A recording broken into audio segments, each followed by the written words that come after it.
Mombasa kuhudhuria mkutano kuhusu usalama wa bahari, huku ikiishutumu China kwa kuishinikiza nchi hiyo ya Afrika Mashariki kuchukua hatua hiyo.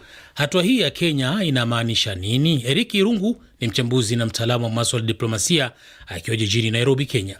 Nchi yoyote ina ruhusa ya kuweza kuamua kama kwamba wataweza kuwazuia watu wote kutoka nchi yoyote kuweza kuhusika. Lakini hili swala ambalo limejitokeza kwa sasa linatoa sintofahamu kidogo, kwa sababu inaonekana kwamba hii inaingiliana na ule mustakabali wa uhusiano Taiwan ambayo huwa ina tofauti za kisiasa na kidiplomasia na nchi ya Uchina. Hatua hii inamaanisha kwamba Kenya inajiweka katika ule mchakato wa kuweza kuonekana ni kama inaegemea kuhusiana na yale matakwa ya nchi ya Uchina. Kwa sababu ikumbukwe ya kwamba nchi ya Uchina ina tofauti zake za kisiasa na kidiplomasia.